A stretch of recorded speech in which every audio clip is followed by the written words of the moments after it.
access a railroad. Howdy there, folks. Y'all please stay seated as we take a ride together along the back country of Old Calico. As we go around this first curve, notice the miners' cabins built along the canyon walls.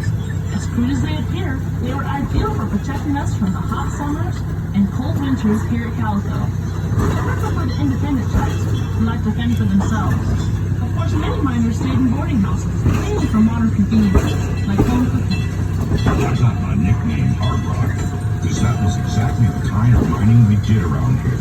The rock is so hard, and we didn't have any water to use for mining, so we had to hack and blast away at the rock. During the early years, Calico's 10-square-mile mining district boasted a population of nearly 2,000, with almost 1,000 actually living in the town side of Calico. After the mining ended, Calico really was a ghost town. That's to say, it was mainly abandoned. But it was restored and reconstructed by the Knott family in the 1950s. Back then, they had workers actually living here. These folks served the role of security for the town, a tradition that continues to this day.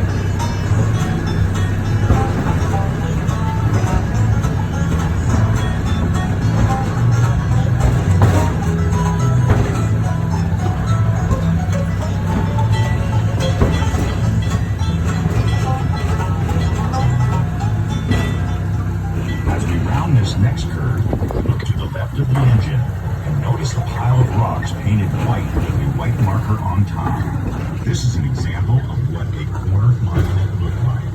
We use them on all four corners of our claims to alert everyone that they may be trespassing and to remind claim jumpers to stay away. Remember how the first traces of silver were discovered right on the ground in the spring of 1881, and Calico's silver rush was on. Miners came from all over, including well-known towns such as Virginia City, Bodie, and Tombstone, Arizona. I certainly do, Hard Rock. I had silver fever too. Coming up on the right was one of the original ore cars we miners used. We would push these out of the mine and stockpile our ore until we had a trainload full. Then it was shipped to a processing mill on a narrow gauge train similar to the one you're riding on now. That particular train was called the Waterloo Mine Company Railroad, and a spur would run off of it right up Calico's Wall Street Canyon.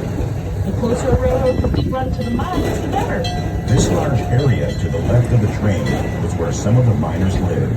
There is still one surviving wall out there. It's outlined in white.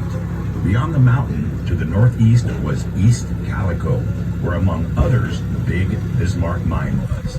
There was a little community out there with a store and a saloon. The Stacy brothers carried mail the mile and a half between Bismarck and Calico, even training their dog Dorsey to do it for them. I remember that. They'd strap the saddlebag right on his back so he could carry the mail and packages.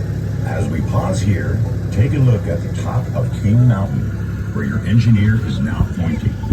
Look at the last letter in Calico and run your eyes down about 300 feet and a little to the right, and you should see a mine entrance in the side of the mountain.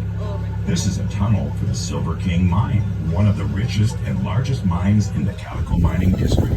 It produced about $10 million in silver in about 11 years.